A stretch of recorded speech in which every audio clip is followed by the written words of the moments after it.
Welcome to the Forging Alpha podcast, where we talk about leveling up fitness, nutrition, mindset, and overall just improving in this life. Got a guest today. Got Eric with us. What's up, guys? Welcome, Eric. Pleasure, man. Yeah, thanks for being on, man. Absolutely, man. Thanks for having me. Yeah, give us the lowdown on Eric. Man, where do I start? From Kansas City, born and raised.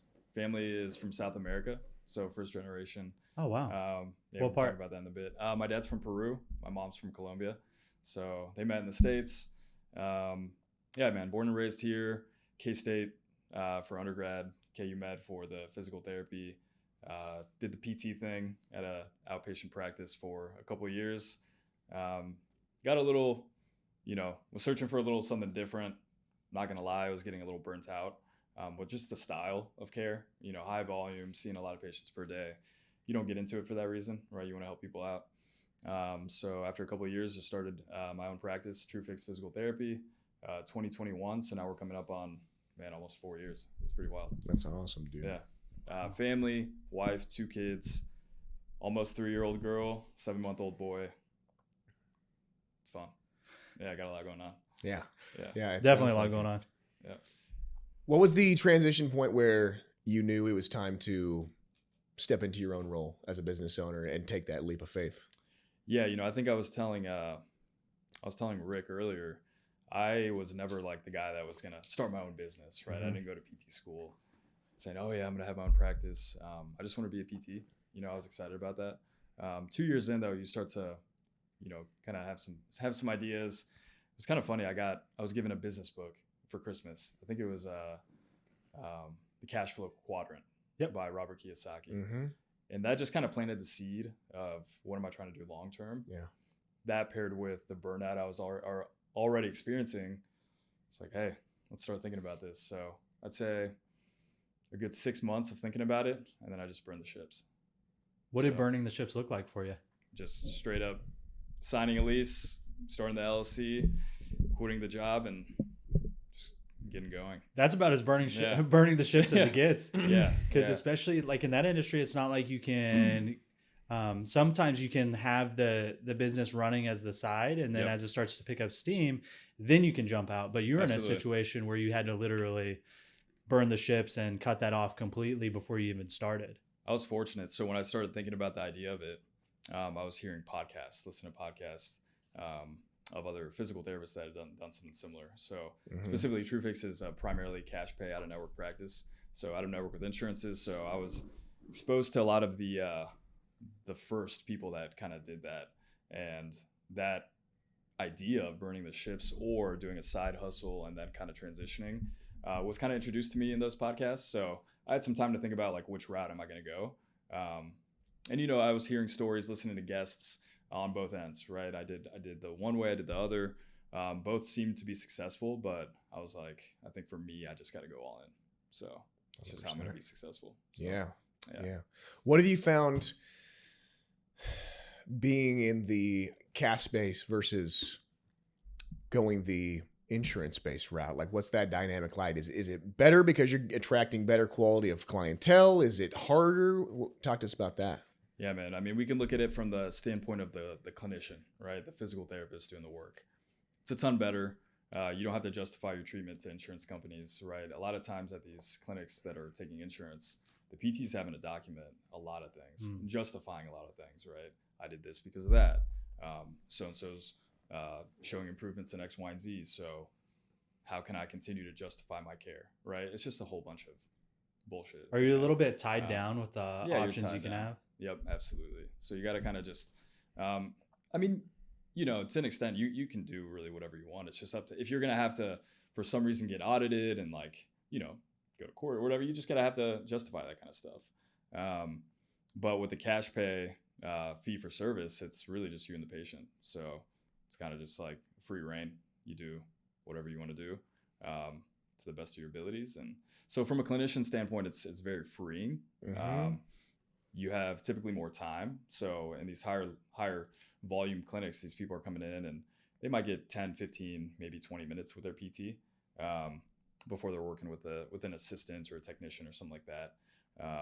In this model, we see people for a full hour. Wow. So you're coming in, We have time to dialogue, to talk. How was your last week? What's going on? Let's just talk about sleep. We can talk about nutrition. We can talk about stress, all the things.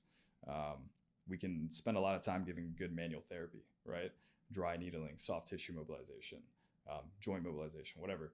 I could spend a good 20 minutes doing that, right? Creating some quick changes, and then loading it up, exercising. So we're big on that. We're big on loading up the system, making things stronger, more resilient.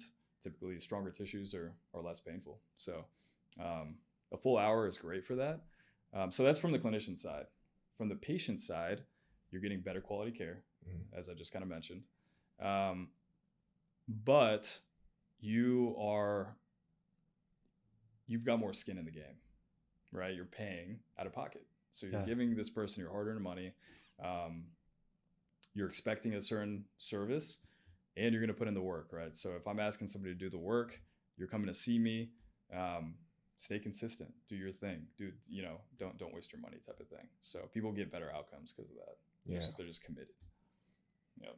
100%. And I think that's probably the issue with most insurance-based healthcare models, right? It's just, there's not the time or the bandwidth to really give people the treatment that moves the needle in the long term. Right. And when you can take the focus on the quality in this case, then you're getting so many more referrals because you're actually making a big difference for the patient. That's actually changing their quality of life. It's amazing. Yep. Yeah, referrals is big. People ask what's our main source of getting clients, and I'd say word of mouth is huge. Yeah. Right. Just word of mouth. People end up just telling their loved ones, friends, family about it, and it's good. Awesome, man. Yeah. How is the being a dad, being a husband, the personal dynamic interwoven with that, and obviously optimizing with all that? How has that balance been found for you? Yeah, it's hard. It's a grind, but you just got to be, and I've learned this over years, right? So I'm just now starting to figure this out, but being really intentional with what you're doing when, right? So if I'm trying to focus on some sort of business, goal for the day, okay, 2 hours all in. After that, I'm out.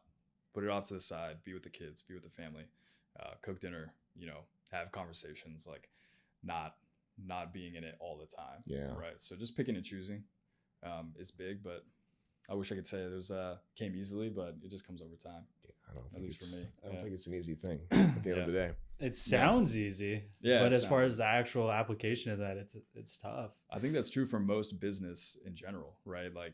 You can be told to do things, you could be given advice from other business mentors, but until you go through it, feel the pain, just live it, you're not really gonna get it.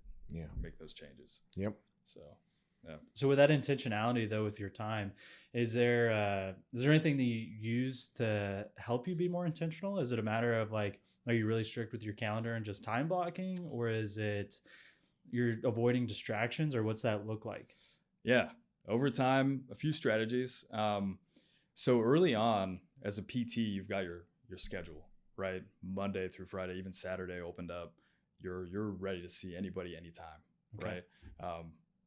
Caleb, what works for you? Okay, cool. Let me put it down. Mm-hmm. It's good because you're making yourself available for that person, and it's awesome. After a certain amount of time, you're looking at your calendar and you've got a client coming in at 7 a.m. and then a couple hours, maybe an hour or two break, and then another client coming in, and then maybe an hour off, and then another one. And you've got this calendar that's just kind of there's no flow to it, right? And what's difficult about that is it's hard to get into a flow to do the more administrative things, the more kind of thinking, creative processes that you might want to work on. It's hard to get into a flow with 1 hour or 2 hours. So it took me probably a year and a half, 2 years to realize I need to be more intentional about the calendar as I'm scheduling people out. And it's hey, this time to this time I'm seeing people. That's what I'm going to offer for you. And everything else is just sacred. It's I'm not seeing people at this time. That's where you do your deep work. Yeah, deep work. Yeah, that's awesome. So. And at this point, do you have a full calendar Monday through Friday or Saturday, or is there delegation that's gone on with your business? Yeah, with patients, no, not a full calendar with patients. Yeah. So purposefully trying to have set time with patients. It's full for what I want, and the other time is set for the deep work, the admin, the growth stuff. That's huge. So, I mean, they talk to business owners every single day, and you can speak to how many people end up becoming just a victim and a employee of their business, and there's no growth because they're always just so focused on being in it. Yeah, we talked that a little bit at the kitchen counter before you got here, Caleb. We were talking about just the business owner that's trying to make it happen. So they're saying yes to everything. They're saying yes to all the clients whenever they can. And then they start to see some success because they're filling up their calendar. But then there becomes a bottleneck where you just have no more time left. And then you don't have the opportunity to make those big movements because you're just trying to survive that day to day. And you're so busy. Yeah. And the tough thing about that is if you're not careful, it can feel like you're doing the work because you're so busy. But in reality, you're just avoiding the big decisions that would actually have a bigger impact. Yep, absolutely. And unless you make the space on your calendar to have those thought process and the time to think through those things, it's just not going to happen. 100%. You know, you would see get really busy, got a lot of people coming in because you're so busy, you're not doing the other things. And so then eventually that kind of lag time, right? 2-3 weeks, then the schedule kind of slows down a little bit. And then you've got more time to do things. And so you do those things, and then 3 weeks later, you're kind of busy again. And so it's just kind of this kind of flow. Mm-hmm. So it's like, how can I maintain it, right? What are the things I can do to just make it constant? Yeah. So was that hard kind of hiring, taking the reins off of doing that because it's like nobody else can be Eric, right? Yeah, I mean, it's hard just because, again, you want, as a clinician, it's an art, you know what I mean, working with people. And that kind of deep part of you is like, oh, like have these kind of conversations, say things this way, sell the product that way. But you just got to let them do their thing. And, you know, it's good. So, yeah. You know, I'm a big fan of delegation. I don't really have a problem with it. Mm-hmm. It's exciting to me because it's like, cool, just got more time to do other things. Yeah. So, 100%. Yeah. What about you guys? How does it look like for you all with your time, blocking time and all that? Yeah, that's something I'm in the process of cleaning that up now. Because like I was telling you, we have a kiddo on the way. We're about T-minus like 4 months out or something like that. So we're getting close. And I'm not very good with my time right now. Like I'll work late at night on whether it's building the home gym or doing work stuff or whatever it is. I'll do stuff before work too. So listen, man, enjoy it though. Like do that. Yeah. Because when you have the kid, it's not going to happen. Yeah. But that's why I'm making sure I get those boundaries in place beforehand. Right. So that I'm not trying to watch baby and also work. And right. I just want to be able to be present for those moments, you know? Yep. Which is easier said than done. Yeah. How's that been for you so far? Yeah, I'm getting better at it. I've got my days generally like blocked out. I started, you know, we were talking about this, the new system for the week, which has really helped me because I'm a pretty visual person.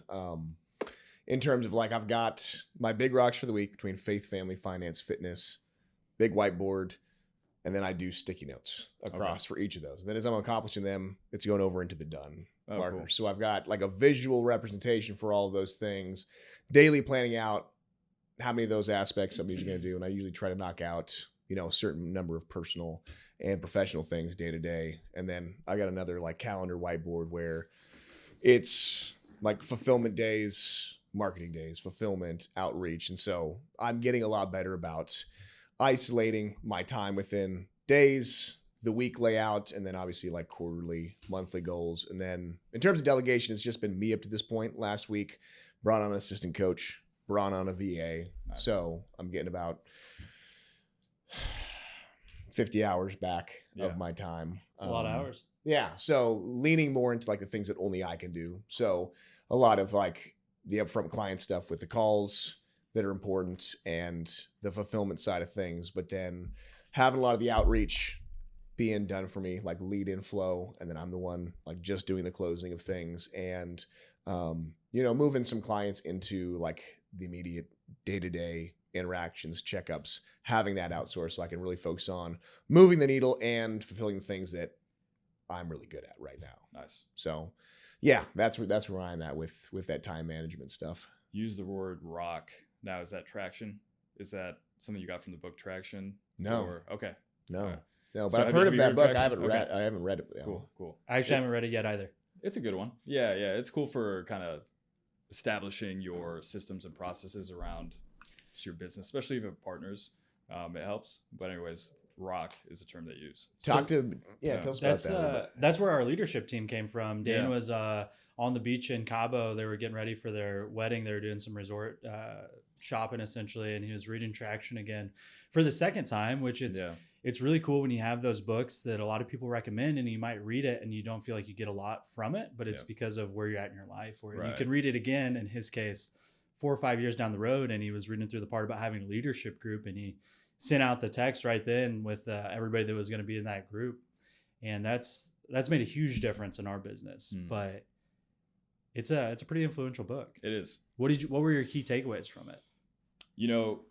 Setting up, so they have these different kind of meetings, right? So they've got what's called a level 10. That's a weekly meeting. And then you've got your quarterly, and then you've got your yearly, right? And so just setting up these meetings and having agendas to them. What do you talk about? How is that meeting structured? I think that was a huge takeaway for us. There's a lot of things in that book. I think somebody that's going full on EOS, that's the name of the system, is EOS. They're probably doing a lot more than we are from that book. But yeah, we really structure our meetings, how often we're having conversations about certain things, how we're addressing issues as they come up. And yeah, it just kind of gives a system and a process to it. Yeah. Yeah. So, and kind of goal setting and, writing out your values and your vision. Where are you trying to go? Okay, cool. So let's reverse engineer. What are the goals we're setting? Those are rocks, right? So what are the things that we want to measure for this next quarter? Is it how many phone calls are we making? Is it how many one-on-ones we're having? Is it how many workshops are we doing? So stuff like that. Yeah. That's awesome, man. That's awesome. Give us top 3 most influential books for you. Oh man. I loved The War of Art. Have you heard of that one? Mm-hmm. That one was a really good one for me when I read it. Just with the concept of this, resistance, right? This resistance to whatever it is you want to do. I loved it because it was a quick read, but it was influential, and it kind of changed the way I viewed difficult tasks. Helps you recognize it, right? It helps you recognize it. Kind of identifying the enemy and going from there. So that was a good one. One that I got to come back to that I really liked was Culture Code. I think that as I try to move more out of the day-to-day and try to start to build a team, you see these companies out here that have amazing cultures, and I don't think it's like a coincidence or an accident. I think there's something that they're doing, and it's like, how can I learn, right? How can I be a student of that, and just try to build an amazing culture for my company. Let's see, it's another one. Trying to stay away from the corny ones. Good to Great is a good one. Jim Collins. I really like that one. Have you all read that one? So that's one that I opened up and I started it, but that's one that I recognized. I was like, not the time and place for this. Yeah. That wasn't good for my journey at the time, but now it'd be an excellent read. Yeah. Yeah. I think the biggest takeaway I had, I need to read it again, but the most influential thing for me at that time was understanding teammates, right? The people that you have on your team, and how to focus less on what they're going to do and focus more on just getting them on your team. And so he referred to it as getting the right people on the bus. So it's not about knowing where the bus is going. It's about just getting the right people in the seats, and then it's going to figure its way out. Smart. And then you're going to end up where you're going to end up, and it's going to be in a good spot because you got the right people there. Absolutely. So, sounds like your guys' journey with things. Yeah. I mean, that's what builds the organization, right? Like, when Lauren and I joined the company, we were working at the gyms at the time, and we met Dane, and they were in the basement with 5 people. They didn't even have the work for us to do. Yeah. And they hired us anyways because he really believes in finding the right people, and good people in your organization are going to be a net positive in one way or another, whether that's a direct correlation to more sales or retention of clients or whatever it is. Like if you can get A players in the walls, they're going to move the ship forward. Yeah, but you have to have that good culture to keep the A players, because you can go anywhere, right? And there's plenty of places that are hiring, but when you have the quality of care with the patient that you guys, it sounds like you do, where you're not just running through X amount of patients per day, I feel like that's going to do a really good job of getting those A players in your walls so that it's people that actually want to make a difference. Right. And not just see how many people they can help that day. Absolutely. Yeah. I had a conversation with somebody that we're wanting to bring on the team. And I was just like, very similar thought process. Like, we just need to get her on, right? Because she is that A player. Yeah. So it's important. Yeah. Where do you find those rocks have a place in like personal life? Like, do you bring that into your marriage aspect, being a dad? Man, I would love to. I mean, I think that whole system, the EOS system of business could work really well for like a family. Yeah. I haven't done it, but I think it'd be cool. Yeah. I think it'd work really well. Tell me about your system, because that's fascinating to me. Like, you're bored and you've got your different kind of categories. Like, where'd you learn that? Yeah. So Core 4, I've had multiple mentors that I've paid a lot of money to that they all speak on those things. They just word a little bit differently. Some of them do it's power, passion, purpose, and production. Some people, it's easiest for me to just remember to faith, family, finance, fitness, and then you can add fun to that too in terms of like balancing the hobbies and things in there. But that's something it's been a consistent theme with every mentor I've had, where you can imagine like legs at the table. You pull one of those legs away, all the weight's going to shift to the other legs. You pull 2 legs away, everything's going to come crumbling down. And it's like, that's the concept of being the fat guy in the red BMW who has a lot of success in his life, but then he's overweight and has terrible relationships, or, you know, you're in great shape, but you're not making any money and your relationships are suffering. So all of those things. And it's like, there's going to be sliding scales right in life of when you're prioritizing one or the other, and the other two are going to keep back seat, but how do you continually invest into each of those buckets without things completely imploding? Wow. Right. And so like, we're probably in a place in life where the work or the business aspect, it's probably, you know, leading on some of those things. We're not taking as many vacations as maybe we'd like to, or as many date nights, but you know, the concept is, what are we doing to invest in those buckets with that? And so, like, there's not as many sticky notes for like the family portion compared to the business one at times, but I try to use that as a weighing system of, you know, seeing when things maybe are getting out of the loop of like, you know, I'm not putting as much time and energy right now into one-on-one time with my wife. Let's add some things to that bucket. Or haven't called my parents in a while. Let's put that on there. But it's a good way of me of keeping track of investing all of those buckets, keeping those legs at the table sturdy, even if it's, you know, we've had a podcast about balance, of where you're not trying to seek balance. It's more of like, it's a verb of balancing all those things. Like, you're never going to have balance in your life, but it's more so of balancing those things as the tides come and based on what's going on in life. So right.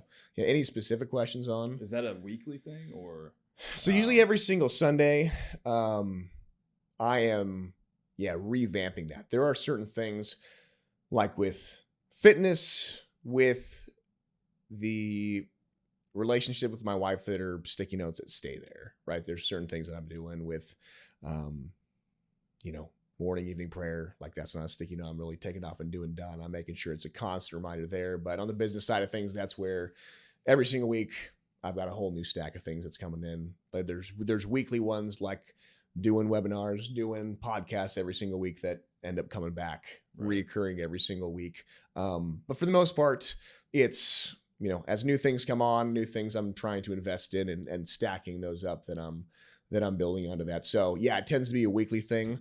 I'll put a sticky note section like above my calendar on the weekly portion. I've got more of my quarterly and yearly ones of like, all right, there's the targets for what we're trying to accomplish on a macro scale, micro scale, with the buckets and those sticky notes. Awesome. Yeah. I love it. Yeah. I mean, that's something it's been a month since implementing that. And it's been, oh, nice. I feel like I've built a lot of momentum just having that. You know, I use it's called the Phoenix Journal. Mm-hmm. It's kind of a quarterly 12-week planning. It's pretty cool. I mean, you start out with your vision, writing that down. There's places where you build out morning, evening routines. It's got your 7-day built in there of like your ideal day, but then major tasks that have got to get done. It's got a gratitude portion, a journaling section. And then at the end of 7 days, you've got a weekly planning portion of that. And it's good. And I still utilize that. But for me, like having something that's big and visual and something I'm taking sticky notes on and off of, I found that to be really useful for me. For some people, I'm sure like calendars, like on their phone or on their computer are helpful. But for me, like that works. Yeah. I think breaking it up into the different categories is huge too, because a lot of people I think can run into having like the one to-do list, which is just like all the different stuff they have in their life dumped into one spot. It's like your business stuff. It's the stuff you got to do at home when you get there. It's the family stuff, like all of it in one spot. Yeah. What I've kind of been trying lately as I get more busy is having, I have a few different buckets that a lot of the stuff in my life goes into. So separating those on calendars. Yeah. Like as far as using one for work stuff, one for personal stuff, and then using the Google tasks. I'm trying that out to kind of separate, like when I get home and maybe I'm going to put on my get shit done around the house hat. Like then it's just a separate thing where I'm only looking at those tasks and I'm not thinking about like, oh, I need to finish that proposal for whatever, you know? Dude, that hat isn't like buried underneath all the clothes in my closet that get shit done around the house. Oh yeah, it's like that hat's is, gone. That hat is gone, man. Yeah. Yeah.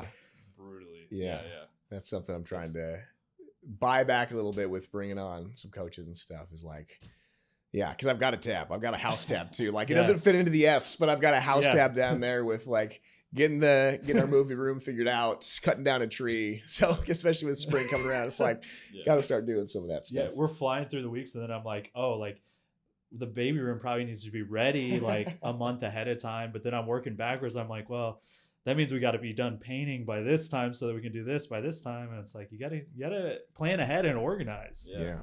So you like the Google Calendar, Google Tasks? Like, absolutely. Okay. And we use Google Calendars a lot internally. So it's kind of like I'm already in there, so might as well type thing. Yeah. But it's been really helpful for me to keep my tasks up there just so they're not like on a random sticky note. I want to like it. I want it for it to work for me. But for some reason that electronic, it just doesn't do it for me. I think I would do a lot better with like a tactile thing that I can like 100%. touch and like see. And you're not spending time looking at a phone or looking at a screen that we all do way too much anyways. Yep. And I think you've got to use that. Like I use Acuity scheduling. So like I put all of the check-ins, podcasts, webinars and stuff like those are in there. And I reference back to that. But in terms of like the next scale up of things I'm trying to do for the week, it helps kind of having that, thing that I can look at and just kind of, I don't know. I feel like kind of a mad scientist, but I've got all my sticky notes up there and I'm just whipping them out on Sunday. So I like that portion. Yeah. Yeah. Do you all journal at all? So I used to have a decent journaling process over the years. I've gone through different iterations, and that's a little bit of why I wanted to go a more digital route, is to keep that stuff. But I kind of feel like I want to go back to a written journal. I just picked up the Daily Stoics 366 day, whatever. So it's essentially like it gives you a prompt and a morning and evening reflection, or you can just journal about whatever. But do you have a regular journaling practice? Or I don't. I'd like to have one. I think it could be powerful, but now I don't. Yeah. I mean, curious to hear about your process and what you said, a couple of years, different iterations. So what does that look like? What's your favorite way? So I think from like a productivity standpoint, for a while at least, I did Andy Frisella's I forget how he phrases it, but essentially it's just like if you have your list of 5 things that you need to do that day, and you check all those things off, you get a W and you put it at the top. So then it kind of becomes a game to keep a W at the top of every page and just like knocking off those things and not procrastinating. And then at the end of that, having what I added was just like some type of a journaling prompt about whatever I had going on. So it could be a reflection about the day's progress. It could be a reflection about gratitude. It could be a reflection about what I want my life to look like in 5 years. It could be whatever I was kind of thinking about. And I feel like when I take the time to actually sit down and journal, whether it's typing or writing, I organize my thoughts so much better and make so much more progress than just trying to sit there and think through something.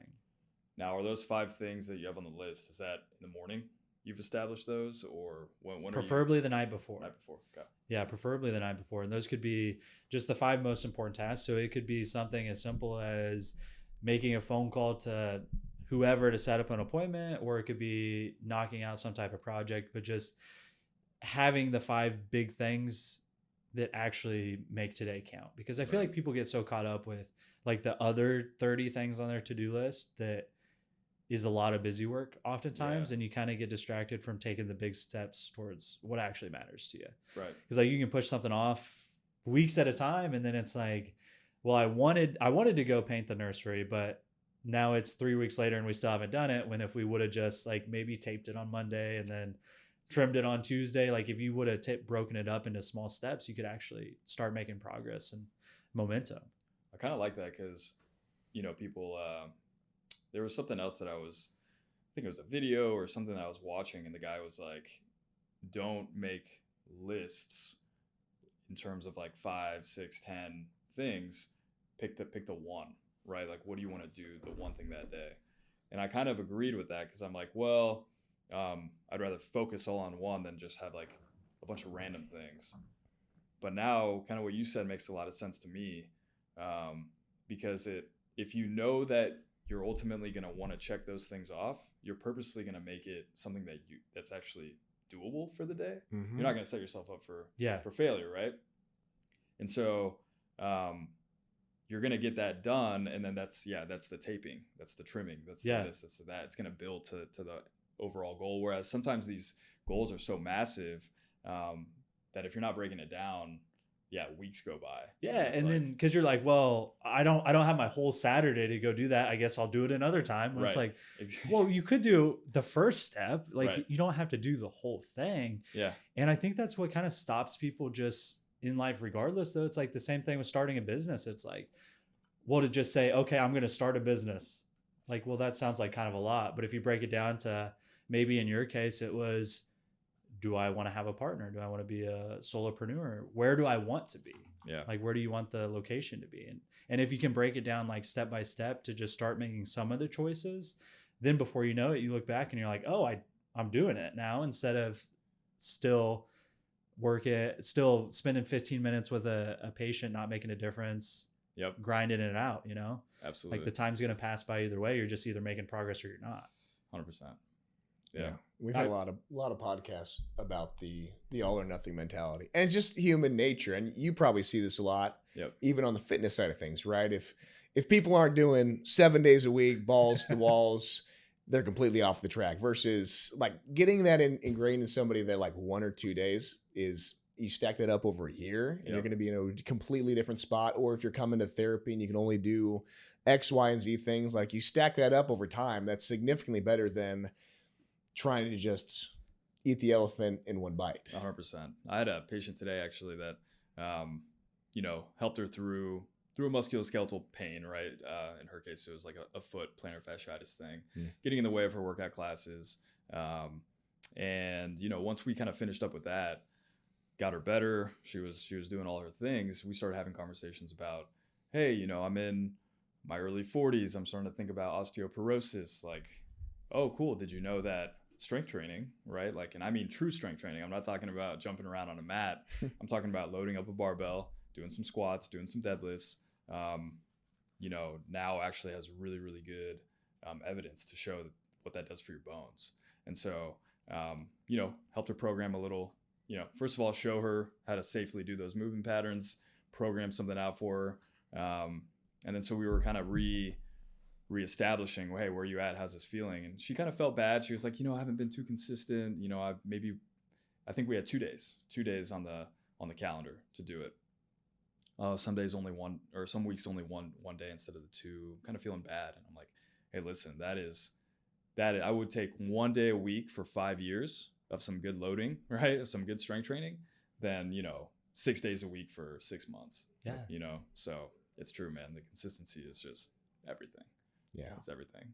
Yeah. And I feel like we all struggle with it to some extent, right? Like for the house stuff, like same thing. It's like, if I can't do a complete project and spend 24 hours on it, it just gets put on the back burner. Yeah, man. Yeah. Sometimes I will jump into a project though, and I will just like, I'll stay up till 2 or 3 in the morning to finish it. And I love it. It's a good feeling. Normally it's related to the home gym. I used to have a home gym channel on YouTube, and had a pretty good home gym. And I sold everything because we worked at a commercial gym. So I was like, well, this is dumb. And now we're rebuilding it because baby's on the way. and like I'll have a rack come in and I'll like decide I need to build the rack and rearrange the gym. And I'll spend like 8 hours doing it. But being locked in like that, I think it's almost like an overcorrection of the pendulum as far as like compared to my normal day where I don't always have the opportunity to get into that flow state because I'm in, I'm kind of help lead our sales division. So a lot of what I do is like a little bit responsive to what our sales team has going on. And it's not like I can just sit there with my door closed and do my own thing for 4 hours. Right. So when I have the chance to do that though, I just love to dig in and just focus on the one thing and be able to like actually like build something and have like a done product it's so rewarding for me. Man. Yeah. I can see that. Same goes like if you're painting a room and you do have a chance to do it all at one time, and then it's like I worked hard all day and now it's done and it looks good and you just kind of out. Yeah. Yep. For me, it's like I love doing the things that I know how to do. I'll do them, and I love that. Right. Yeah. What gets me is not only do I have to spend the time doing this thing, but I'm gonna have to learn. Like there's a learning curve right now, so I'm gonna spend 4 hours just like YouTubing, buying, driving, whatever.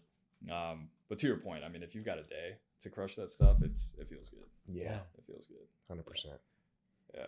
Outside of work and family, what motivates you? Where do you get your energy from? What are you kind of into?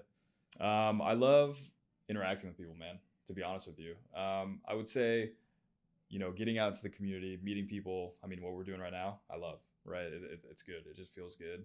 I love staying active, fitness, moving my body in some sort of way is important. Mentally, physically, you just feel better physically, but mentally there's something there too, right? It just kind of clears your head.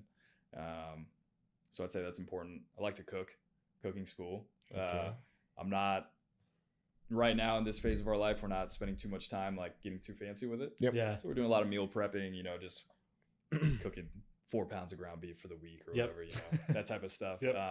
But that's kind of like, it's funny. I have like a vision where it's like, all right, cool. I've got more time. I've bought back my time. What I'm going to do, I'm going to take some cooking classes. I'm just going to cook. Yeah. I'm just going to cook some stuff. Yeah. So, that's pretty much it. Outside of family and business, that's it. Yeah. Yeah. I like that. Yeah. But big into family. I mean, extended family, I'm seeing my cousins this weekend, right? Like getting together with the extended family we've got on my end. Both sides are close. And then on her end, she's got a great family as well, my wife. Yeah. So spending time with them too, just making that time. Yeah. That's awesome, man. Yeah. What about you guys? Outside of the just the day to day, what do you do? We got a camping trip coming up, right? Yeah. Did we finalize that? We haven't finalized it, but we'll get it finalized. Let's finalize that. Yeah. We've talked about that on the podcast. I feel like that's such a good way that you can like build the relationships with the people that you're with, but also just being able to disconnect and be out in nature and not in the city and the hustle and bustle of everything we have going on is so refreshing. Yeah. Like I'll be more energized from a couple days on a camping trip than I would a week at a beach somewhere. Yeah. Honestly.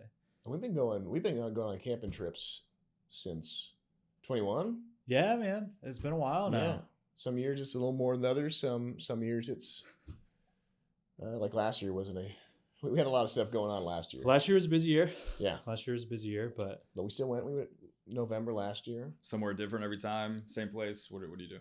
It depends. Like we didn't get any camping like intense last year, but it was a lot of cabins, a lot of lake houses that we would go to. Palm de Terre. yeah, we did Lake use of the kind of Ozarks. camping a little bit loosely, but Yeah. it still counts. Yeah. Yeah. I mean, our main camping trips have been like Lake of the Ozarks. We went down to the state park down there. They got a good campground. Okay. Lake of the Ozarks. Yeah, you have to drive in like 5 miles, and then you ride in the lake. It's Cool. away from everything else. Nice. Yeah. What else you got? Knife connoisseur. Yeah, I'm into a few different things, but I would say like right now I am definitely in a season of life where it's like pretty work heavy. Yeah. So I'm getting my time more organized to make room for the things that I actually enjoy. We were doing weddings for a while on the weekends and stuff, so that ate up a bunch of time. So there's once I get all that cleaned up, we're kind of stepping out of the weddings. Okay. Weddings are tough because we shoot photography and videography for the weddings, Gotcha. and they book like a year or two out sometimes. So Right. it's like that part's tough. So we're kind of weaning our way out of that a little bit to hopefully free up some time for the stuff we actually enjoy. outside of the 5 hours that you're at this wedding for, how much time goes into like everything else? Planning, editing? Quite a bit, because I tend to procrastinate it a little bit. So it's like, if I would sit down and do that, it probably about 10 to 12 hours would be my guess. So it's a decent chunk of time. Right. Yeah. Man.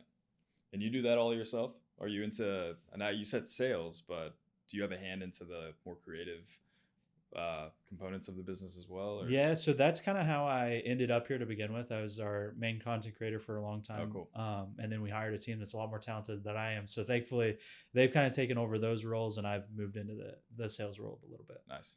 Yeah, Very but cool. it's been a fun transition for sure. Yeah. I started running a camera when I was 12, doing what we considered parkour and funny skits and stuff. But the parkour was mainly like jumping over some little handrails and whatnot. Right. But yeah, that's kind of how it started. And it's cool how you can have interests in life that you don't really know how they'll tie together, but eventually Steve Jobs says you can't connect the dots looking forward, only backwards. So you don't really know how things are going to play out. But really excited with where we're at right now. And it's been a wild ride so far. That's awesome.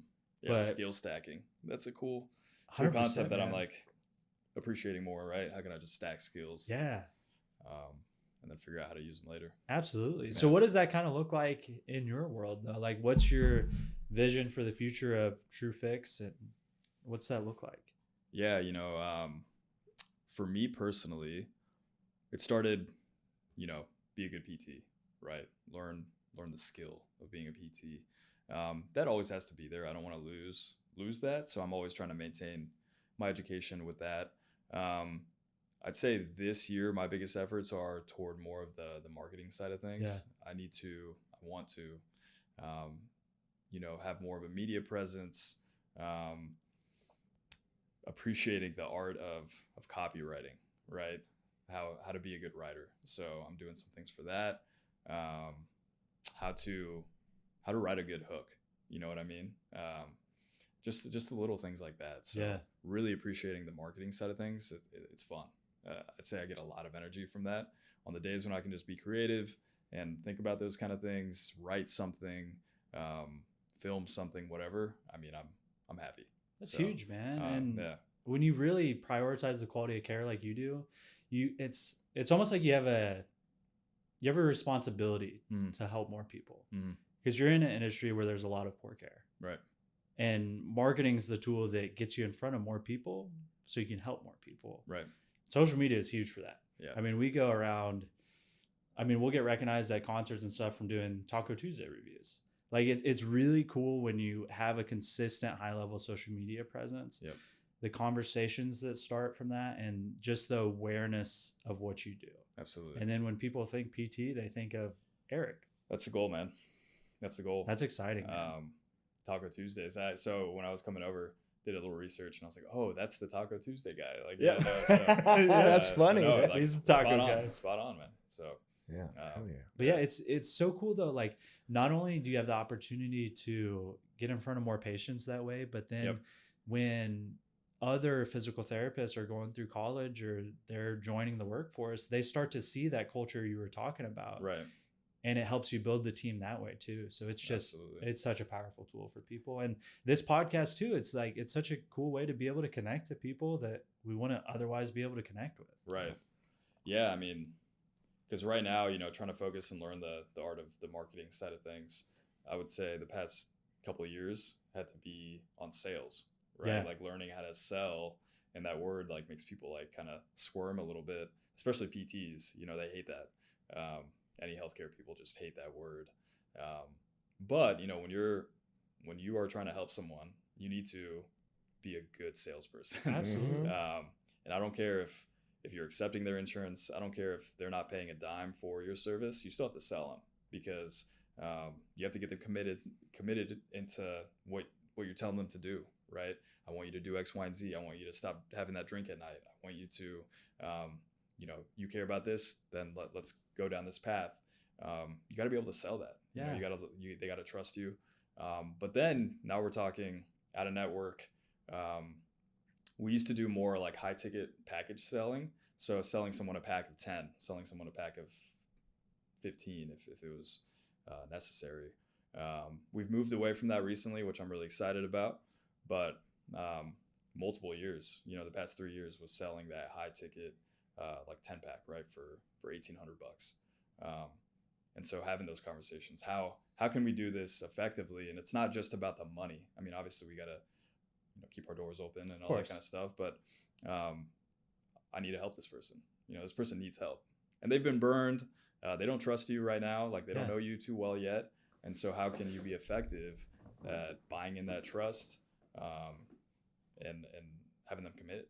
So that's the biggest thing in this space is being confident with that and not feeling like you're, selling snake oil, because we're not. We're giving them people good service, good quality care, standing behind that, saying it's worth every penny, and then showing up and giving it to them. So, yeah. Got to deliver on what you promise. Yeah. And when you do that over and over, like it sounds like you have, then it's pretty easy to be confident and feeling like you're going to be able to help somebody, which is a really exciting thing to be. It's like, if you flip the script and you are in one of those positions where you're seeing 4 people in an hour, then you're not, then you are selling in the bad sense, where you're trying to convince somebody to, oh yeah, it'll be good, we're going to fix all your problems. But when you actually are going to help them, right, that's a really cool place. Mm-hmm. Yep. And just telling people like, hey, we're gonna try our hardest, right? Like we're gonna do everything we can, and then having conversations. For some reason, human body's weird. You're not always gonna hit home runs. And so then just being transparent about that too, and being honest. So yeah, that's pretty much it. That's awesome, man. That's exciting. Cool. You got some? You want to do some question Q&A stuff? Let's do it, man. I would love to. I was thinking about you also. What is so I talk with my clients, supplements, we're talking diet, sleep, nutrition, all the things. If there was one supplement that I had to recommend for my client that I'm already not doing, so a little background, protein powder as needed, right? If they're not getting in through Whole Foods, creatine, we're talking about, multivitamin.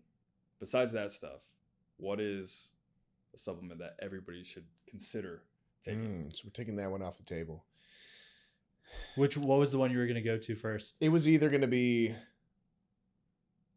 it's going to be creatine or multivitamin. Right. But if we're talking beyond the basics, I would say 2 things: magnesium and potassium.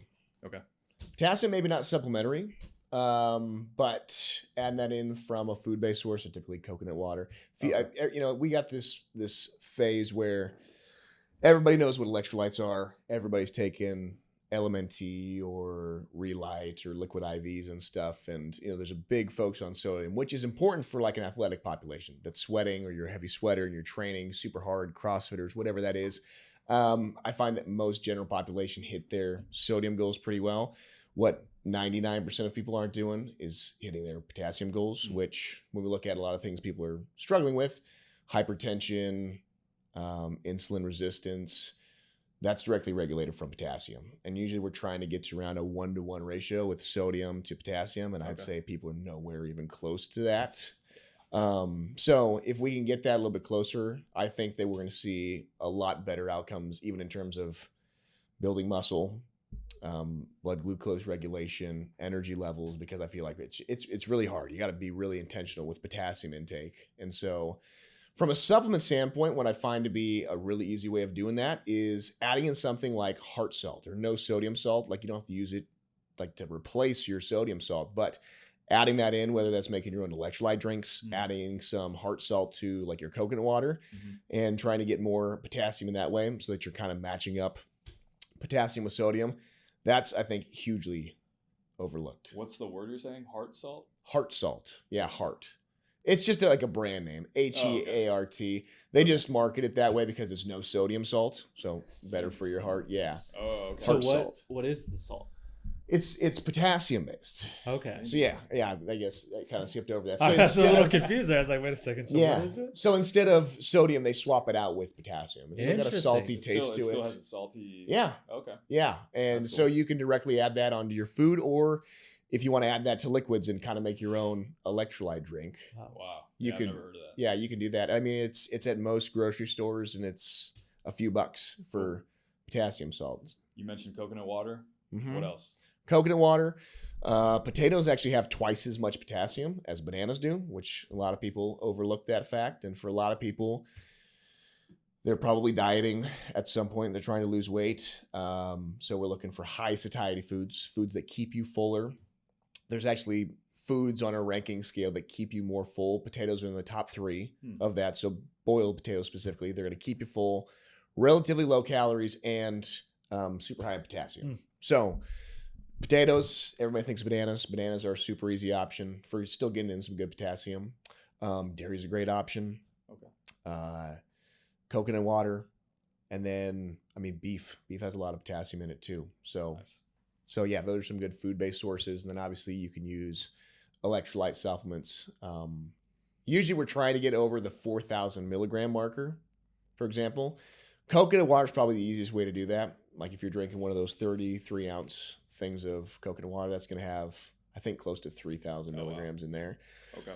But, and to put it in perspective, like a banana has 200 milligrams of potassium. If we're trying to get over 4,000, it's a lot. So potatoes, specific kind of potato. I know you said boiled, but like sweet potato, like what kind of potato? Yeah, it's kind of splitting hairs. Okay. Honestly, it's kind of splitting hairs because everybody thinks sweet potatoes, right, are a little bit healthier on the better end.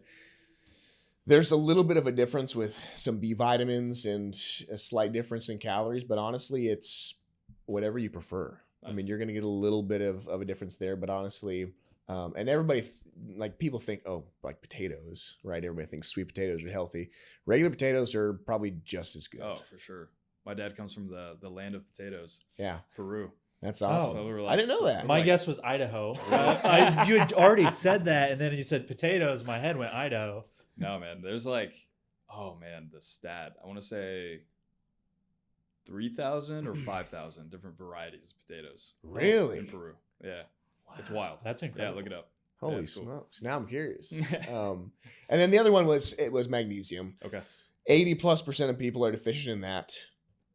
Going back to that theme of like we could get it in from our diet, but unless you're eating cups of spinach per day, dark chocolate, it makes it pretty tough getting over that 300 milligram marker just from food. So it's a really low hanging fruit, just adding in magnesium supplementation, and people are going to see it's involved in over 400 different processes in your body. So everything from sleep, your nervous system regulation, hydration. So we're going to see a lot of benefits from adding magnesium supplements. Is there a certain type of magnesium? I was going to say, I think I've got a liquid. Would it be magnesium citrate? Am I thinking of the right one? Probably. Yeah, if it's a liquid, it's probably a citrate. Is it the one that's like the natural, like elemental one that comes in a dropper? No. No, it's like a container. Just a regular container. Yeah, just put it on a spoon and just take it. Yeah. Yeah. So something like a magnesium citrate is when it makes you poop. What is that called? It's laxative. It's a laxative. So several. No, I'm not thinking of citrate then. I'm thinking of another one. All right, let's forget it. Yeah, so several of them are a laxative, which can be an issue because some people can get up as high as like 10 milligrams per kilogram of body weight. Okay. So if that makes sense. So some people could get up to like 1,000 milligrams of that. If you're doing that with citrate, you're going to be running to the toilet pretty frequently. So that's where, like, across the board, a magnesium glycinate tends to be the one that we recommend. Glycinate. Yeah. So it's attached to glycine, which is great for sleep, great for regulating the nervous system. So you're going to hit multiple things there. It's going to saturate muscle tissue pretty well. Each form of magnesium that you see does something a little bit different in terms of like tissue selectivity. So like taurate might be a little bit better for your heart. Magnesium 3 and 8 crosses your blood-brain barrier. So it's great for sleep, but not great for muscle recovery. So there are some brands out there, like I'm friends with the owner of a company, Natural Science Creations. They've got a product called Unwind, which has 7 different forms of elemental magnesium in there, which kind of hits on multiple of those different things. So like that's my preferred source. So you get a little bit of everything, but I do put just magnesium glycinate in there, and that tends to be the simple, easiest one to recommend. Oh, okay. Yeah. Time of day matter? Or I know with the magnesium maybe before bed, but yeah. If somebody is working a day job, or maybe they're sweating pretty heavily, or you have an athlete that needs to get in quite a bit, they might spread it out more throughout the course of the day, like 200 milligrams with each meal. If you've got bodybuilders that maybe are on the enhanced side of things and they need a little bit more organ and health support, I do know that there's protocols where they're taking magnesium with every single meal and spreading it out throughout their day. I know that it helps people a lot with sleep. And most of the time we want to keep things simple. So we just backload that into the end of the day. And we put that into something I call our PM priming, where we're putting some things in end of your work day, maybe you're an athlete, end of your practice day. And we want to get the nervous system calming down. We want to get out of that fight or flight mode. We want to get the brain kind of winding down out of problem solving mode. So putting something in like magnesium, sometimes we'll put in some things like ashwagandha or L-theanine, which it's not going to knock you out, but it's going to help calm you down. It's going to lower cortisol. We'll put that in place 5, 6, 7 p.m., like before you're going to bed, so that by the time you're ready for sleep, it's actually in your system and you're not taking it 20 minutes before bed and hoping it's going to work. That also kind of ties back into you're turning off that work mode though and being more present at home and kind of relaxing and absolutely helping make that transition. Mm-hmm. Because that's what a lot of people struggle with, is you got to nail that transition from going to work to being home so that you don't just keep going in work mode if that's the type of work that you do. 100%. So if you kind of take that as your ritualistic, you're leaving work, you're drinking that, you're kind of unwinding. And Yeah.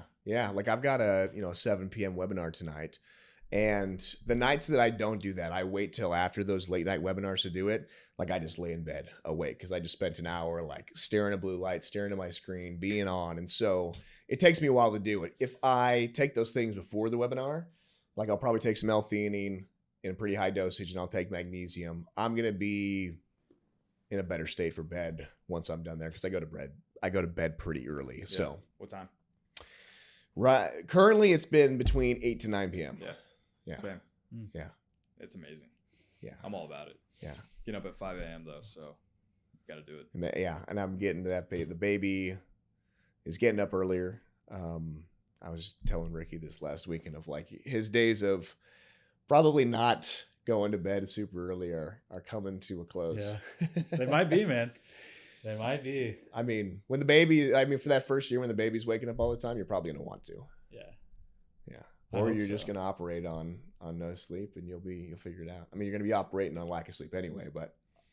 Yeah, it'll be interesting. It'll be interesting, man. It's So you typically go to bed early or late? Kind of late right now, especially like just with the other project stuff going on. Right now I'm like a 12 or 1 to 6 type guy. So that's probably not super sustainable. Yeah.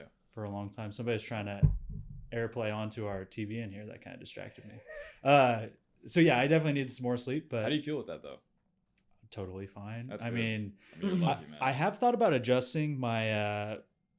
I thought about getting up a little bit later and then staying up later, because right now it's like I have some time before work, some time after work, and I was trying to figure out a way that I could get more work into that and get into a little bit of a flow state. And since then, I've realized, no, I should probably structure my day so that I have a little free time in there once in a while, and I'm not maxing out my day from sun up to sundown. So you'd rather have your free kind of flow state time be at night? If I have that opportunity, I think that's where I do some of my best work. Yeah. Okay. Are you a morning person or morning, man? Really? 100%. If I could be up at 4 or 5 in the morning with a cup of coffee and just silence, like that's my jam. Yeah. So when are the kids getting up then? My girl sleeps pretty well. She'll wake up around 7 or 8. Then my little guy, he was waking up at 5 for a while, but now he's getting up around 7 or 8. He goes down at like 6 or 7. Oh wow. So he's doing well. He's sleeping. He's sleeping like 12 hours. Yeah. Wow. So man, lucky. For real. Yeah, seriously. So, but no, morning time for me is that time. And is that you're just up, or is the wife up at that point, or? So recently she started doing it with me actually. So just recently within the past month, she's like, oh, I want to start getting up with you at 5. So we've just been doing it, holding each other accountable, and she loves it. What's that morning routine look like for you? Get up. So I'm kind of in a state right now where I'm like battling, because I know how productive I am and because I know how I feel in the morning to do the work. When I work out in the morning, I love to work out in the morning. That's like also a time when I like to dedicate to that. But it's like, man, if I could just work out at night, then I would have the morning to work. Yeah. So it's kind of a battle right now. But as of right now, I'm working out in the morning. So I'll get up at 5, drink a ton of water, hang out for a bit, maybe 10, 15, just kind of get woken up and then go to the gym. Yeah. Come back, get ready for the day, and just get it going. But I might change that, if I can just get up and like start working right away, I think that'd be good. But then it's like, I'm probably my workouts are gonna suffer. Right? 100%. Being later in the day. Yeah.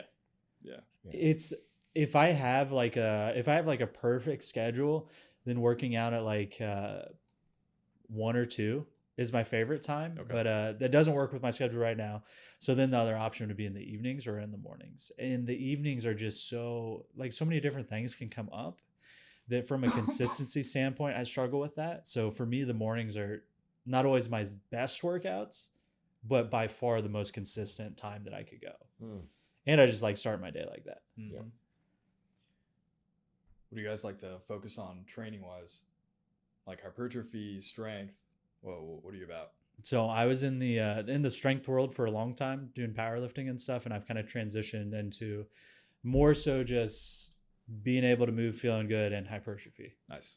Yeah. Not as far into the strength side now. Yeah. He's being humble. He benched 500. Oof. I did literally bench 500 a few years ago. And man, good for you. Yeah, I had some lower back issues from like heavy squats, heavy deadlifts and stuff. So I went through this perfect storm, I'd say perfect storm of quitting the job at the gym and transitioning to like a predominantly desk job at the time if I wasn't shooting content, and not going to the gym, and food choices kind of falling off. And it was like all one big spiral. And with that, I kind of developed more of kind of those lower back problems. So I've really found help in prioritizing glute hypertrophy and strength. And that seems to be making a huge difference. Nice. So far we've been lower back problem free. Like I can run around. I feel good. So are you that's deadlifting my at all? main focus. I'm not. No, okay. I'm not right now. Because of fear of back pain? For the most part. Okay. And I just kind of avoiding powerlifting right now. I got you. Yeah. You RDL though, don't you? Yeah, I'm still doing like hip hinge movements and stuff, just not from the floor. Cool. Nice. Are you focusing more on hypertrophy right now, Caleb? Yeah, it's been, athletic career, college baseball player. And then right after I focused mainly on doing like West Side barbell conjugate stuff. And then got to a place where I didn't really want to be doing speed deadlifts and stuff anymore. Like I would rather get on machines and do more high intensity stuff. So over the past several years, that has been my main focus. It seems to align, well with getting in there. I could do what I need to. And honestly, like I'm usually there for an hour, but if I need 30 minutes to 45, I can be on machines and predominantly do that. I'm adding back in a couple of days per week where I'm doing more athletic based stuff again. I'm sprinting, pulling sleds, I'm doing farmers walks. So nice. We're getting to kind of a hybrid approach where my cardio based stuff is more functional athletic, as you want to call it. But, and then my main lifting is 3 to 4 days of hypertrophy focus with mobility. Yeah. And so I'm doing, I put a standing or walking treadmill at my desk. So I'm getting my 10,000 steps in per day, walking on most of my calls. Weather's getting nice. So then we'll do a walkout with the kids. Like one of my sticky notes for this week was 3 runs. So I'm getting outside for 3 runs this week. So that's my focus. It's transitioned to also like, I love doing the hypertrophy stuff. I love training that way, but also like, I want to be able to play with my kids and my daughter for a long time. And I've got a second one on the way. So like cardiovascular and mobility needs to be a priority again. Yep. Yeah. What's your main training focus? Man, I would say right now, so I'm actually training for, you probably heard of it, High Rocks. Hell yeah. So I'm training for one. It's April 26th. That's coming up. I know, man. I'm not ready for it.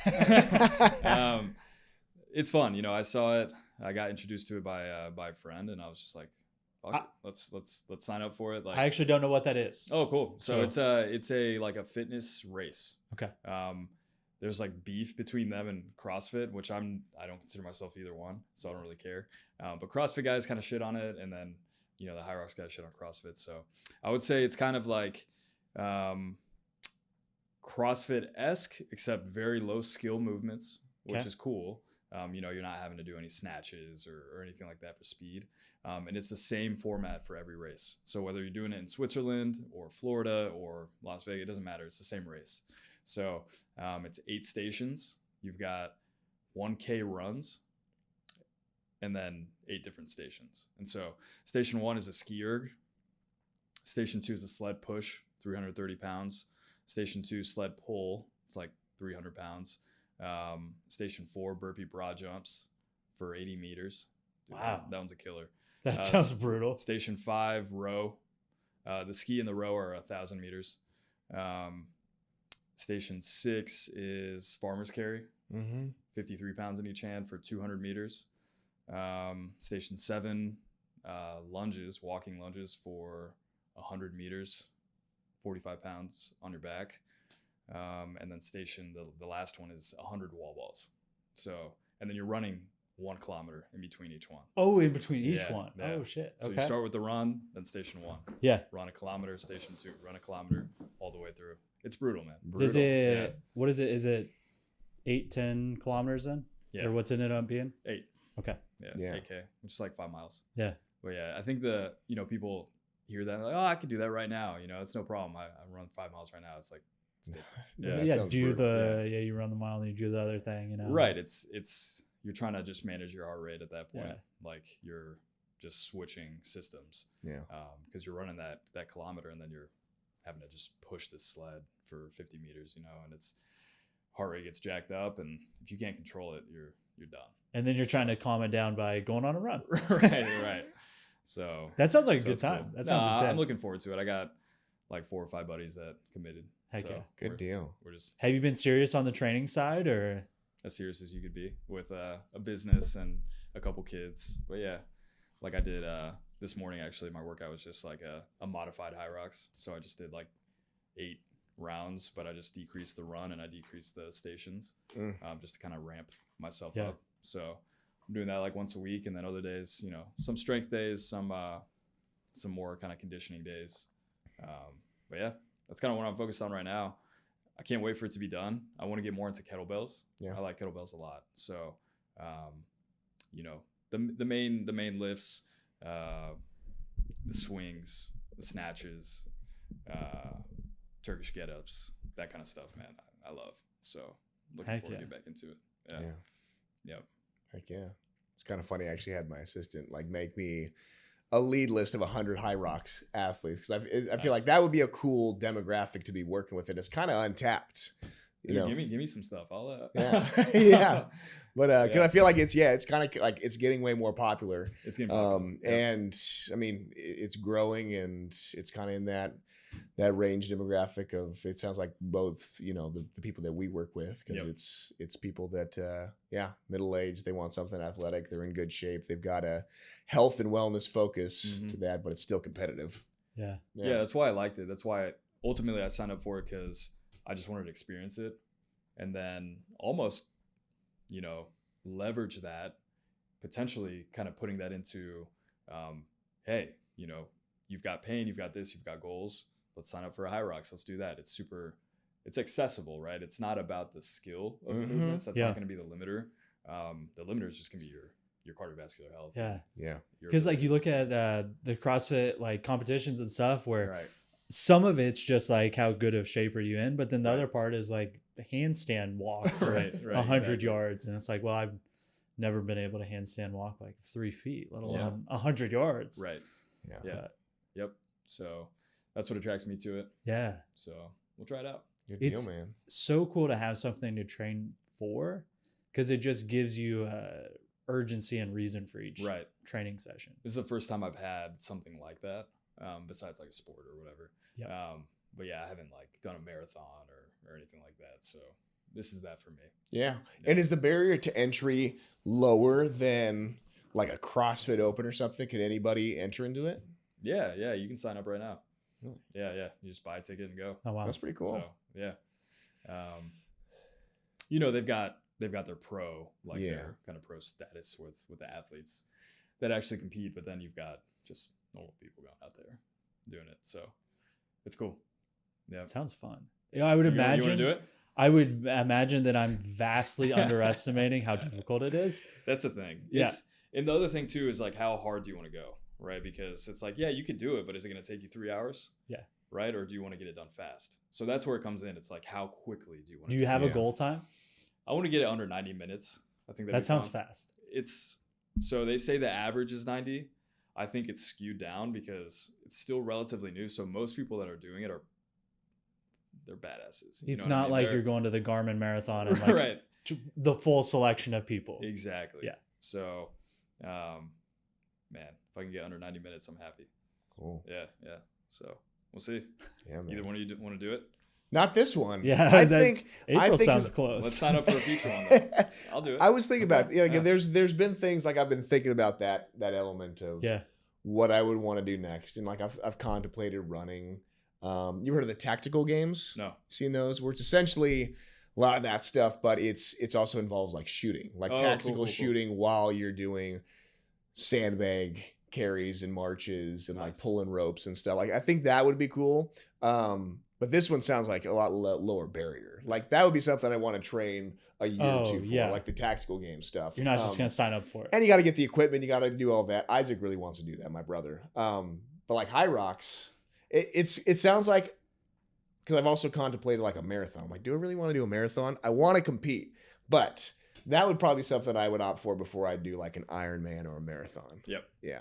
No, yeah, exactly. I like it because it's got a lot of components of fitness to it. Mhm. So you've got obviously highly cardiovascular, just through the essence of the runs, but also just the transitioning. Yeah. I mean, that cardiovascular demand is massive.